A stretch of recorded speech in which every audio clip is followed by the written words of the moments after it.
Thank you for joining us. I'm Kyle Gibson, the Director of Communications for UC Berkeley Capital Strategies.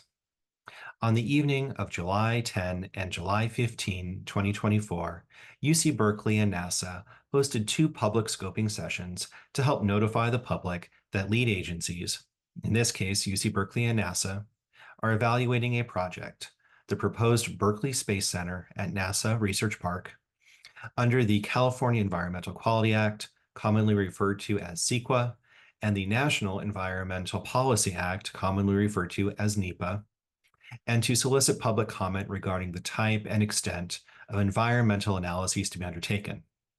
It is important to note that a public scoping session is not a question and answer session. Rather, it is a forum to receive public input on a proposed project. And now my colleagues from UC Berkeley and NASA Ames Research Center will give a brief presentation about the proposed project, CEQA, and NEPA.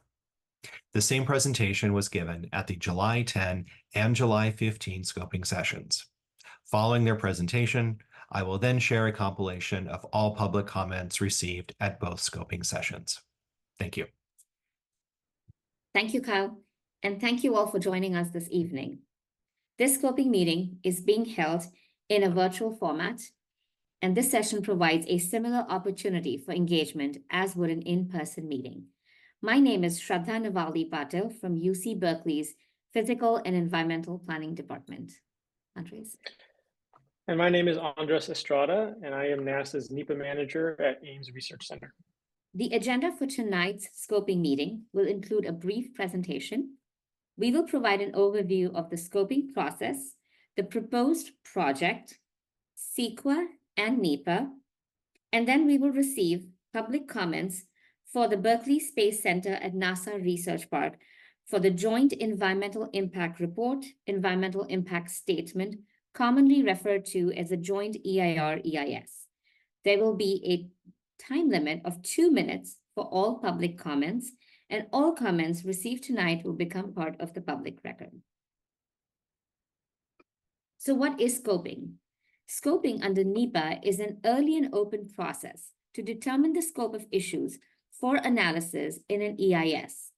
Similar to all scoping meetings, its purpose is to notify the public and collect input on the content of the joint EIR-EIS. Specifically, its purpose is to receive comments on a range of actions, alternatives, and technical analysis that would be considered in the joint EIR-EIS. Comments are most helpful when they focus on the potential environmental impacts of the project alternatives, whether they are direct or indirect impacts. We will discuss the joint EIR-EIS process and schedule later in this presentation and emphasize other future opportunities for public participation and input. We are at the beginning of the joint EIR-EIS process, and it is anticipated to last another approximately 15 months. And now we'll provide an overview of the Berkeley Space Center at NASA Research Park, starting with Andres for a discussion of existing conditions at the project site. Andres? Thank you, Shraddha. The project site is on federal land within the National Aeronautics and Space Administration's, NASA's, Ames Research Center, commonly referred to as ARC. ARC is located on approximately 2,000 acres between US Highway 101 and the southwestern edge of the San Francisco Bay. As seen on the map, the city of Mountain View borders ARC to the south and west, and the city of Sunnyvale borders ARC to the south and east. Ames Research Center is approximately 33 miles south of the city of San Francisco and 8 miles north of the city of San Jose. Next slide, Shraddha. Within ARC, the project site is bounded by Westcote Road to the north and Cody Road to the east. The southern boundary of the project is between Edkiba Road and Girard Road. Northwest of the project site, across Westcote Road, is Shenandoah Plaza, a linear open space surrounded by buildings. Across from the intersection of Westcote Road and Cody Road is Hangar 1, one of the largest freestanding structures in the world. Hangar 1 and many of the buildings, landscapes, and objects north of the project site are part of the Shenandoah Plaza Historic District. Across Cody Road to the east is Moffett Federal Airfield. Next slide, Shweta. The roughly 36-acre project site is currently developed with approximately 16 one- and two-story buildings that total 112,000 square feet. The existing buildings are mostly vacant, and many were formerly used as ancillary buildings that supported the Navy's operations prior to transfer of Moffett Field to NASA in 1994. Surface parking lots, roadways, and utility infrastructure are also present on the site.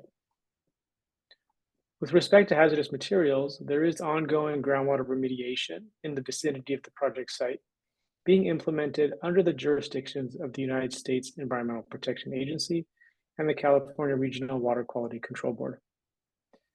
NASA owns the project site and has entered into an agreement to lease it to UC Berkeley for proposed development. Next, Shweta will provide an overview of the proposed project. Thank you, Andres.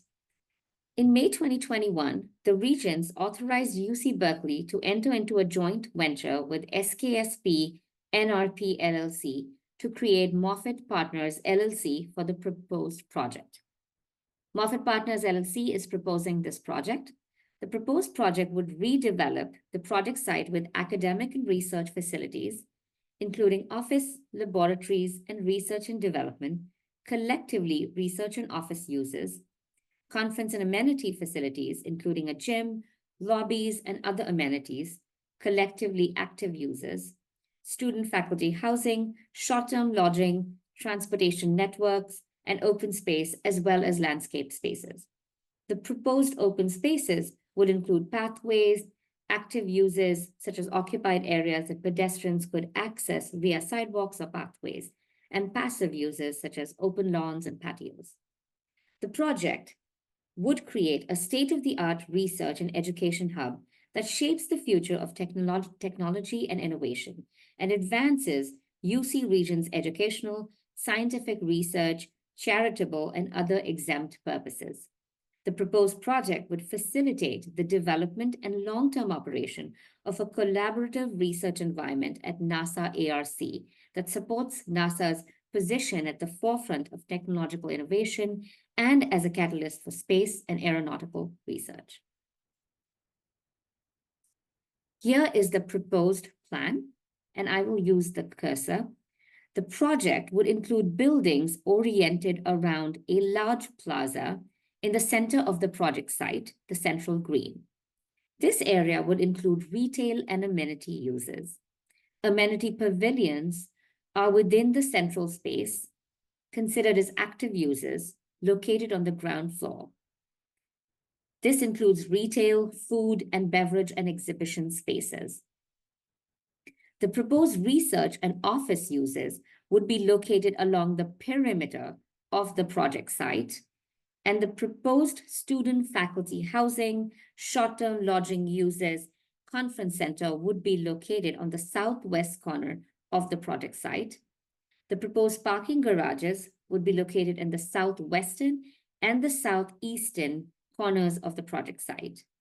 Vehicular access would be limited to the perimeter of the site and is provided along Westcote Road, the realigned Cody Road, and the realigned Girard Road. The joint EIR-EIS will analyze three alternatives: build alternative 1, build alternative 2, and the no project, no action alternative. The table on the left is build alternative 1 and includes approximately 2.3 million square feet of uses. Build alternative 1 is the proposed project under CEQA and the proposed action under NEPA. The table on the right is build alternative 2 and includes approximately 1.4 million square feet of uses. Build alternative 1 and 2 would have the same general site layout, the same maximum building heights, the same conference center, active uses, student faculty housing, short-term lodging and open space, the same utility infrastructure and roadways, and the same ratio of parking spaces. What that means is that the conference center, the ground floor active uses, and the residential all have the same square foot uses for build alternative 1 and 2. The primary difference between build alternative 1 and 2 would be the square footage of research and office uses. Therefore, different floor-to-floor heights, the number of employees, the number of students, and the number of parking spaces. So build alternative 1 would include approximately 1.99 million square feet of research and office uses with a population of 5,768. And build alternative 1 would include approximately 1.09 million square feet of uses for a population of 3,158 for those uses. The next few slides will show graphics for the proposed project.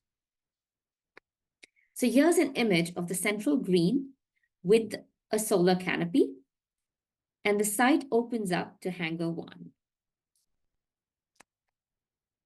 This image is showing the entry from the southwest corner to the plaza and the conference center.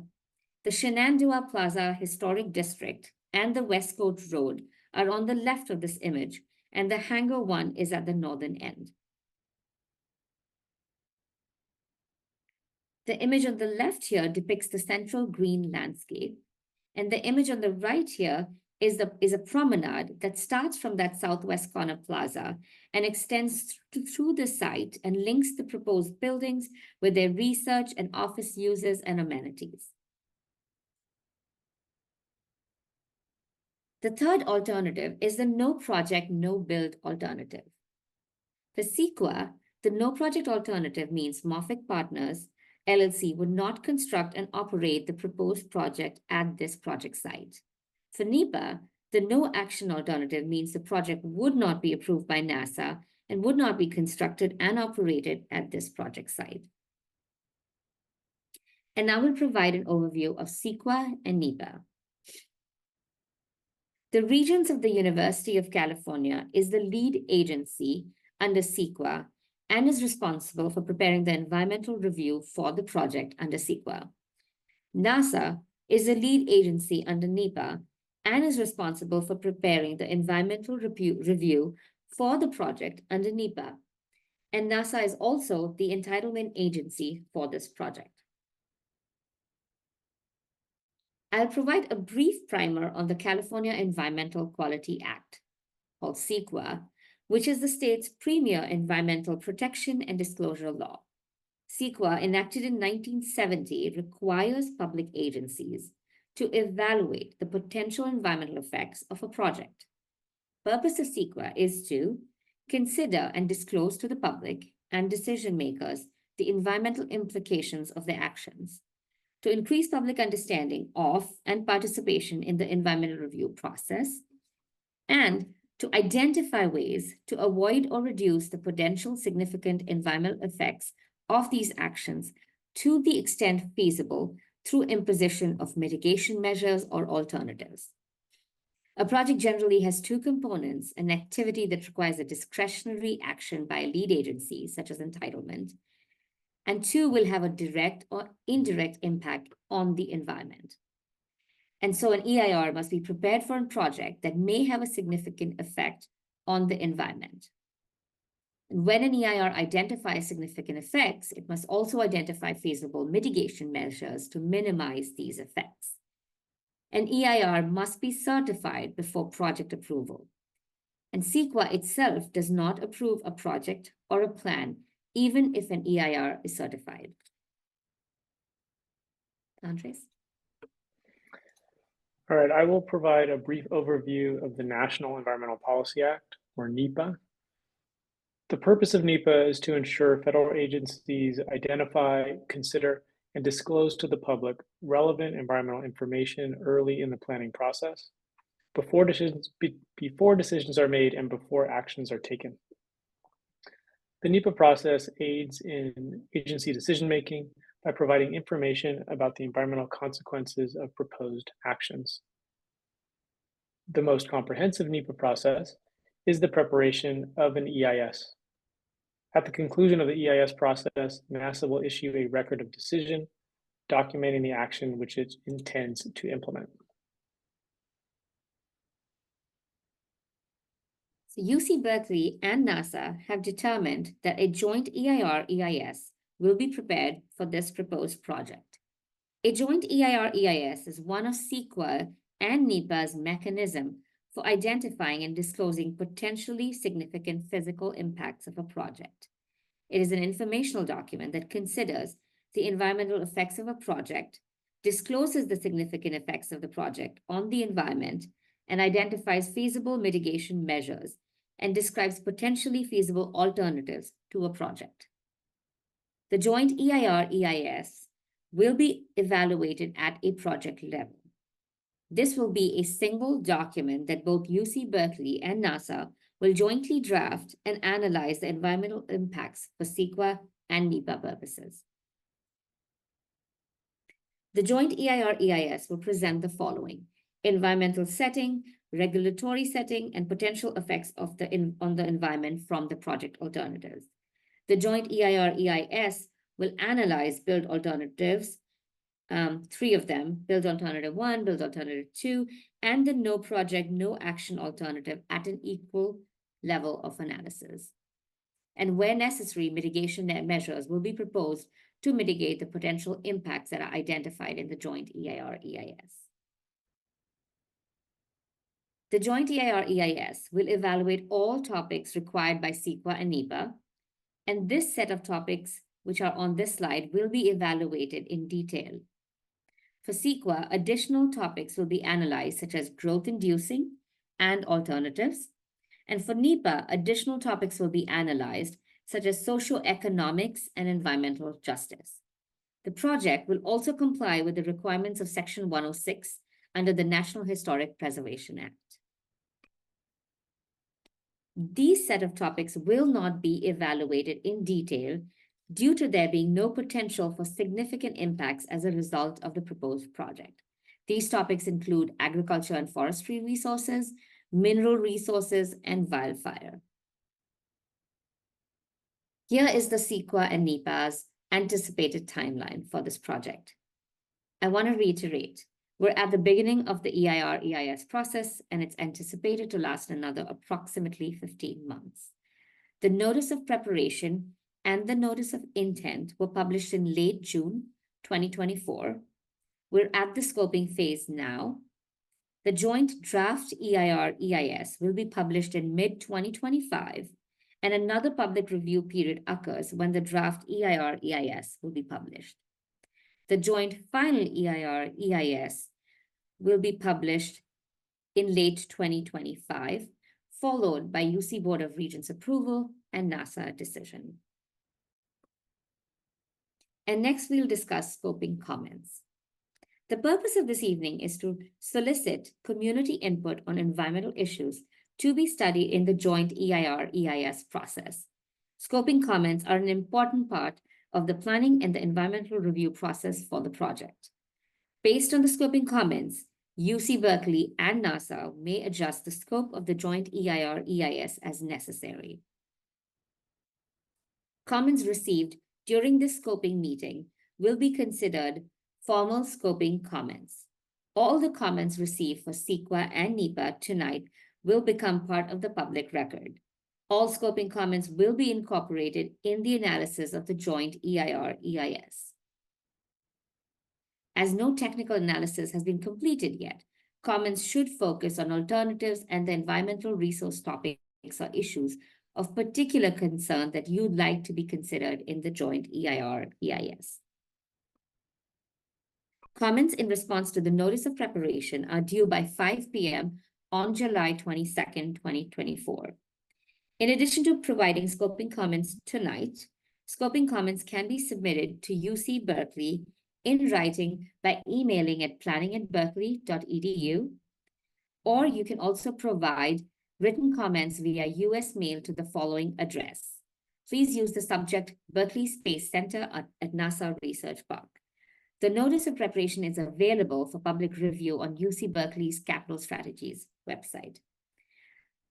I want to note there is no limit to the length of written comments submitted to us by email or by US mail. All comments submitted will be considered by the project team. All scoping comments received, whether tonight or in writing by email or by US mail by the deadline, will be considered equally as required by the California Environmental Quality Act, CEQA. Andres? All right, so comments in response to the notice of intent are due by 11:59 p.m. on July 26th, 2024. In addition to providing scoping comments tonight, written comments can be submitted to NASA through the federal e-rulemaking portal or by US mail sent to the address shown. If submitting your comments electronically through the federal e-rulemaking portal, it is not necessary to also submit a hard copy. All comments received will be posted without change to regulations.gov. Before including your address, phone number, email address, or other personal identifying information in your comment, please be advised that your entire comment, including any personal identifying information, may be publicly available at any time. While you may request in your comment to withhold from public review your personal identifying information, we cannot guarantee that your request will be granted. All scoping comments received, whether tonight via regulations.gov or by US mail before the deadline, will be treated equally. Any comments submitted to UC Berkeley in response to the notice of preparation will also be considered comments on the notice of intent and included in the administrative record. Thank you, and we'll be moving to the scoping session moderated by Kyle. And now I will share a compilation of all public comments that were received at the scoping sessions on July 10 and July 15, 2024. There was a limit of 2 minutes for all public comments received, and speakers could not give some or all of their allotted time to other people. While there is a 2-minute time limit for comments received at the scoping sessions, there was no limit to the length of written comments that could be submitted to us before the deadlines in the CEQA Notice of Preparation and the NEPA Notice of Intent. And we'll begin with Jamie Vasquez. Jamie, you should now be able to speak. Hi, good afternoon. My name is Jaime Vasquez, and I'm a field representative for the NorCal Carpenters Union, Local 405. And today I just want to highlight the potential benefit, of making some improvisations of attaching some labor standards to this development, making sure a responsible general contractor is in the forefront of this development and will build it out, helping the local community with fair wages, healthcare benefits, and accredited apprenticeship programs. I urge the developer to prioritize these values, right, with fair wages, comprehensive healthcare, and local hiring. That's my comment. Thank you, Jaime. Elizabeth Betsy Merritt. Betsy, I'm going ahead and unmuting you now, and whenever you are ready, please begin to speak. Good evening. Can you hear me? I can hear you. Great. I'd like to make 2 brief comments. One is the slides that were presented during this evening's meeting. It would be great if you all could put those on the website so that we can review them in more detail. They were very helpful. I also want to specifically mention my role is I'm Deputy General Counsel at the National Trust for Historic Preservation, and I just want to be sure that the scope of the environmental review document will include a full evaluation of potential impacts on historic properties and including initiating compliance with Section 106 of the National Historic Preservation Act. I couldn't tell whether that issue was mentioned in the quick list of issues identified during the earlier discussion, but it will be important to be sure that potential historic impacts are included within the scope of the NEPA document and also cumulative impacts. So thank you for the opportunity to make a comment. Thank you, Betsy. Elizabeth Betsy Merritt, in just a second, I will go ahead and unmute you. And whenever you are ready, please begin to speak. And at that time, I'll start the timer. Thank you. I'm Elizabeth Merritt. I'm Deputy General Counsel at the National Trust for Historic Preservation, and I'd like to just quickly repeat a comment that I made at the earlier scoping meeting, which is the importance of taking into account effects on historic properties as part of the scope of the NEPA document. And I did hear a reference this evening to compliance with Section 106 of the National Historic Preservation Act, which has to occur prior to completing the NEPA process. And I also saw on the list of topics on that slide a reference to cultural resources. And it's important to make sure that includes historic structures as well as cultural resources, which could also include archaeological and resources of significance to tribes and indigenous people. So just make sure that historic structures is part of the scope of that historic preservation review. Thanks for the opportunity to just reiterate that scoping comment. Thanks, Elizabeth. This final comment concludes the compilation of all public comments received at the scoping sessions on July 10 and July 15, 2024 for the proposed Berkeley Space Center at NASA Research Park project. We appreciate everyone's participation in these scoping sessions and their thoughtful comments. On behalf of all of us at UC Berkeley, NASA, and Capital Strategies, thank you very much for watching and for your interest and participation in this important process.